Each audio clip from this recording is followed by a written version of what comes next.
holding the guitar and holding the pick. Now, the proper way to do this, what you want to do is you want to make sure that your right leg, and this is for right-handed people, that what we call the waist of the guitar, you got the shoulder, the waist, and then the hips. The waist, this part here, is sitting right there on your leg. All right, that helps get it so it doesn't rock back and forth. You want it to be straight up and down. Do not play like this. Horrible way to try to learn to play, okay?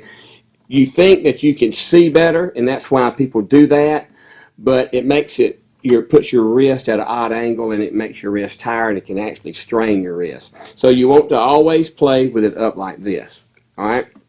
Your arm will come over, will rest on top, get you enough angle that you can play over the sound hole.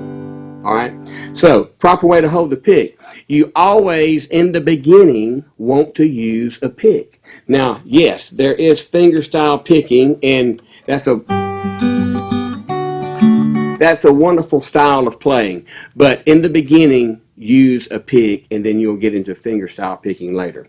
The proper way to hold a pick, you want to take your index finger and pull it all the way in, just like that. Just like if you were shooting a water pistol at the 4th of July. You do that, you lay the pick over the first joint and then lay your thumb on top of that. All right? So let's recap. Just like you're squeezing a water pistol, lay the pick over it and then lay your thumb on top. That is the proper way to hold a pick. All right, we've got the ChordBuddy on your guitar, and it is now time to tune your guitar.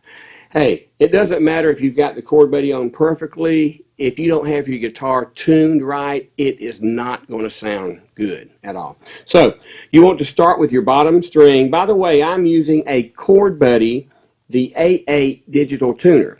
Now, there are many tuners out there. If you already have one, that's great.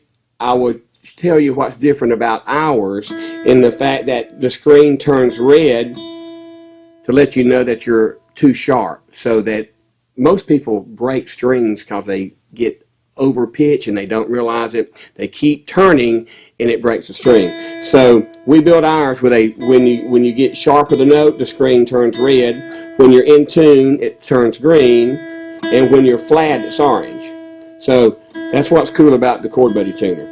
All right, so with your bottom string, and it is the E string,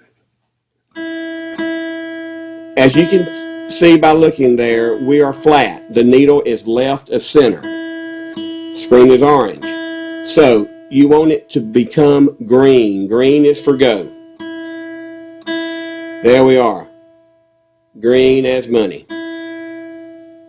Go to your next string, which is a B. Little flat, add some tension. Next string is a G. That one's in tune. Little flat on the D. I'm going to go sharp just to show you what it looks like. Now we're red. Red for stop before you pop your string, okay? So you want to back it up, lessen the tension.